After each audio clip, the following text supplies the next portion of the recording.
السلام علیکم جی. سب سے پہلے تو تمام ناظرین کو اور جو پاکستان سے باہر ہیں سب کو عید مبارک.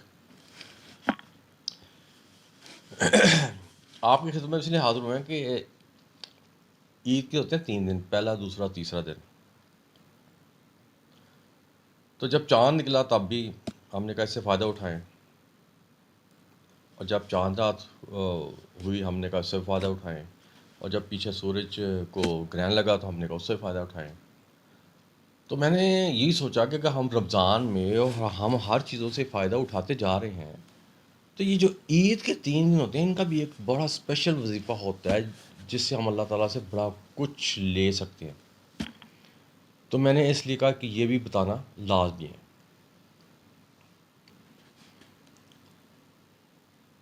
اب 4 رات دن آپ لوگوں کا بڑا مصروف گزرا ہوگا.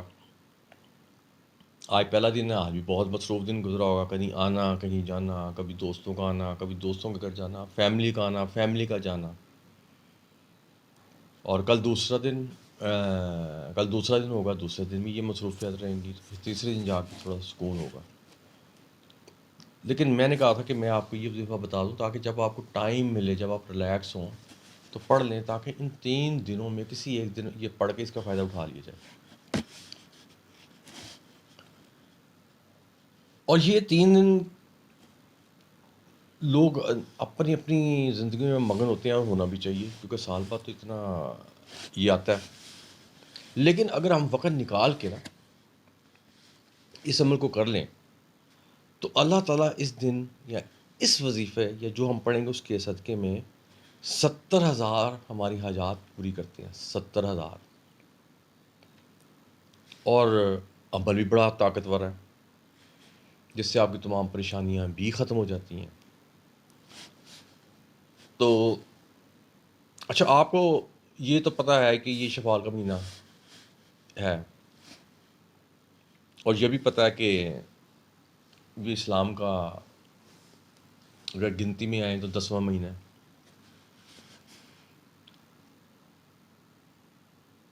لیکن آپ کو یہ پتہ ہے کہ اس کو شوال کا مہینہ کیوں کہتے ہیں؟ شاید بہت سے لوگوں کو نہ پتہ ہو کہ اس کا شوال کیسے نام پڑا، کیوں کہا، کیسے پڑھا. چلو میں اس کو بتانے کی پھر کوشش کرتا ہوں اور تھوڑا سا سمجھانے کی. اور لیکن ایک طرف ہے، یہ جو شوال ہے تو یہ مہینہ بہت برکتوں والا ہے. تو اب ہم پیچھے عرب ممالک میں چلے جائیں نا تو وہاں آپ کو پتہ ہے زیادہ اونٹ نہیں ہے، اور اونٹوں پہ سواری ہوتی ہے. تو جب عید کے دن ہوتے ہیں نا تو یہ جو عربی لوگ ہوتے ہیں نا ان کو شکار کا بڑا شوق ہے. تو یہ شکار کے لیے نا آگے ان کے ریگستان وہاں نکل جاتے ہیں اپنی اونٹنیوں پہ. پھر وہاں جا کے یہ اپنی اونٹی کو خوب ظاہر ہے انجوائے کرنے گئے ہیں. ینگ جنریشن بھی ہوتی ہے، آپس میں جیسے ریس لگتی ہے، بھگاتے اونٹیں دوڑاتے ہیں ان کو. تو دوڑاتے بعض جو اونٹنی ہوتی ہیں نا وہ اپنی پیچھے سے جو ان کی پونچھل جس کو ہم کہیں گے وہ ایسے اٹھا لیتی ہیں. یہ کبھی نوٹ کریں، یہ ایسے اٹھا لیتی ہیں. اور اسی کو دیکھتے ہوئے اور اسی کی وجہ سے اس کو شوال کا نام دیا گیا. یہ ہے شوال کی کیسے رکھا گیا نام، تو یہ وجہ اس کی. اب عید کی شوال کے مہینے سے اگر بات کریں تو عید کی پہلی نماز بھی اسی مہینے میں پڑھی گئی. حضرت ابو بکر اور بہت سی ہستیاں جن کا نام کافی ہیں، ان کا انتقال بھی اسی مہینے میں ہوا. اور اس کے بعد جو لوگوں کی بڑی خواہش ہوتی ہے کہ ہمیں جنت ملے، جنت بھی اللہ تعالیٰ نے اسی مہینے میں بنائی. اور اسی مہینے میں عرش پر توبہ کا درخت، جس کو توبہ کہتے ہیں، توبہ اس کا درخت لگایا. اور اسی دن حضرت ابراہیم کو وحی کے لیے چنا گیا. یعنی کہ جس کو کہتے ہیں سلیکٹ کیا گیا، چنا گیا. اور اسی دن آپ نے یہ واقعہ سب کو بڑوں کو پتہ ہوگا، بچوں کو شاید نہیں پتہ ہوگا، جب فرعون کی طرف جب حضرت موسیٰ کے مقابلے میں آنے والے جو جادوگر تھے نا، وہ جو سانپوں کا جو سارا اس میں واقعہ ہے، وہ تو میں اتنا لمبا نہیں بتاؤں گا. آنے والے جادوگروں کو نا جو وہاں جو کچھ ہوا وہ بھی کسی نے ایک علیحدہ رکھیں گے اس کو دیکھتے ہوئے وہ جادوگر جو تھے نا، انہوں نے وہ جو فرعون کے بلانے پہ آئے ہوئے تھے، ان سب نے توبہ کر لی اور اللہ تعالیٰ نے ان کو بخش دیا. اور ایک اور نئی بات، یہ آپ لوگ سردیوں میں یا بڑے شوق سے شہد کھاتے ہیں، تو اسی دن اللہ تعالیٰ نے شہد کی مکھی کو احلام دیا میں کہا کہ تم شہد بنایا کرو، شہد کی مکھی کو اسی دن. اس وقت سے آپ لوگ یہ شہد کھا رہے ہیں. اس لیے، اور اگر تھوڑا سا آپ تھوڑا سا اس کو مطالعہ کریں، جہاں تک میرا بھی ذہن کہتا ہے کہ اسی ماہ کی 17 تاریخ کنفرم تھی، غزوہ احد بھی ہوئی. اس لیے میں وظیفہ آپ کو اس لیے بتا رہا ہوں کہ یہ واحد مہینہ کہ اگر یہ وظیفہ کرنے کے بعد آپ اللہ تعالیٰ سے جو مانگیں گے وہ آپ کو ملے گا. اچھا، یہ تو اب عید کے دن ہم جیسے ہم نے بتایا بڑی گہما گہمی چاند رات یہ ہے فلاں فلاں، لیکن ایک چیز یاد رکھیں، یہاں وہ لوگ ہمارے فیملی ممبر جو اس وقت ہم میں موجود نہیں ہیں، فوت ہو گئے ہیں، یعنی کہ تو ان کا بھی تھوڑا خیال رکھنا چاہیے. تو اللہ ایک جگہ آتا ہے کہ اگر آپ 300 دفعہ 300 ٹائمز 300 دفعہ 5 منٹ لگتے ہیں سبحان اللہ و بحمدہ، صرف آپ نے یہ 300 دفعہ یہ پڑھنا ہے، اور یہ آپ کے پڑھنے کی دیر ہے تو اللہ تعالیٰ ہر قبر میں 1000 انوار داخل کر دیں گے. اور یہ جو پڑھنے والا ہے، جب اللہ تعالیٰ اس کے موسوسہ کرے، جب اس کا وقت آئے گا اس دنیا سے جانے کا، تو اس کی قبر میں بھی 1000 انوار جائیں گے ساتھ.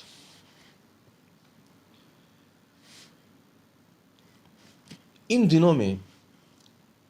تین دنوں میں کسی بھی آپ اسی نیت سے 2 رکعت نماز آپ کو پڑھنی لازمی ہے. اب یہ میں وظیفہ کی طرف آ رہا ہوں. ان 3 دنوں میں 2 رکعت پڑھنی لازمی ہے، اور 2 رکعتیں پڑھنے کے بعد آپ نے 70 دفعہ استغفار اور 70 دفعہ درود ابراہیم پڑھنا ہے. اور یہ عمل کرنے کے بعد آپ اللہ تعالیٰ سے جو مرضی مانگے، آپ کو کسی بزرگان دین سے بھی یا کسی اور سے بھی آپ یہ کنفرم کر سکتے ہیں کہ یہ عمل کرنے کے بعد اللہ تعالیٰ سے آپ جو مانگیں گے وہ اللہ تعالیٰ آپ کو دیں گے. لیکن اس کی لمٹ ہے، یعنی کہ اللہ تعالیٰ آپ کی 70,000 حاجات آپ پوری کرا سکتے ہیں. اب آپ کی مرضی ہے، جون سی مرضی اس میں کرائیں، لیکن لمٹ 70,000 ہے. اور ایک اور جگہ حضور صلی اللہ علیہ وسلم فرماتے ہیں کہ جب یہ لوگ عید کی نماز ہوتی ہے نا، عید پڑھنے کے لیے جب یہ جائے ادھر عیدگاہ کی طرف جاتے ہیں نا، تو اس وقت اللہ تعالیٰ بڑی توجہ سے ان سب لوگوں کو دیکھ رہے ہوتے ہیں. تو اس موقع کا اگر تو کسی کو یہ چیز کا پتہ ہے تو اس موقع پہ مسجد میں جاتے جاتے اللہ تعالیٰ سے وہ جو دعائیں، جو کچھ حاجات اپنی جو کچھ مانگتا جائے گا، وہ ساتھ ساتھ اللہ تعالیٰ پوری کرتے جائیں گے. کیونکہ نماز اندر شامل ہوگا، پھر تو خطبہ وغیرہ شروع ہو جائے گا نا، تو اس کو جاتے ہوئے اللہ تعالیٰ واش کر رہے ہیں ان کو. تو ایک اور بڑے کی مزے بات ہے، اس دن کیا ہوتا ہے، یہ جو بڑا شیطان وہ بڑا افسردہ بیٹھا روتا پیٹتا وہ نوحہ کر رہا ہوتا ہے، تو چھوٹے شیطان اس سے پوچھتے ہیں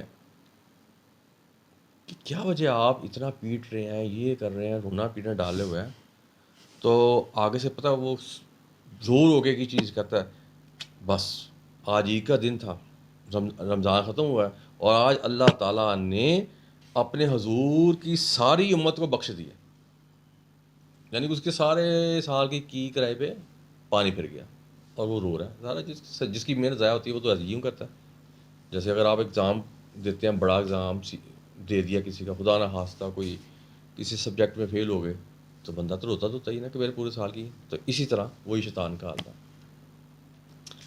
آخر میں آپ کو سب کو یہی کہوں گا کہ یہ جو چیز میں نے آپ کو بتائی ہے یہ بہت ہی پیارا وظیفہ ہے، اور آپ کو ان 3 دنوں میں جب ٹائم ملے آپ نے لازمی کرنا ہے، کیونکہ یہ 3 دن تو گزر جانی ہے.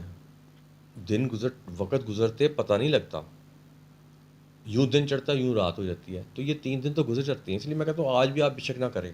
آج کا دن بڑا مصروفیت کا دن ہے آپ کا، کل بھی دن آپ کا مصروفیت کا ہوگا، لیکن اگر آپ تھوڑا سا ٹائم نکالیں تو اس میں 2 چیزیں آپ کریں گے، 2 چیزوں کا بینیفٹ آپ کو ہوگا. ایک تو آپ کے جتنے معاوضہ فوت ہو گئے ہیں آپ کی فیملی ممبرس پہ، جب آپ وہ پڑھیں گے 300 مرتبہ سبحان اللہ و بحمدہ، ایک تو ان کی موج ہو گئی، پتہ نہیں ان کے تو کیا کیا ان کی چیزیں، کیا کیا ان کے مسئلے مسائل ختم ہو گئے. اور دوسری طرف جب آپ وظیفہ کریں گے 70 بار استغفار اور 70 بار درود ابراہیم پڑھیں گے، آپ کی اپنی ساری حاجات پوری ہو گئی.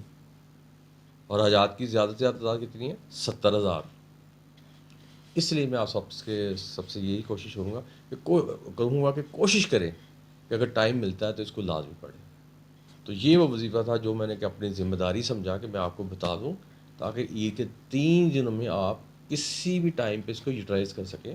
اور یہ زیادہ نہیں ٹائم مانگا، میکسیمم 10 سے 15 منٹ مانگے گا یہ. تو اس کے ساتھ میں آپ سے اجازت چاہوں گا. اللہ حافظ.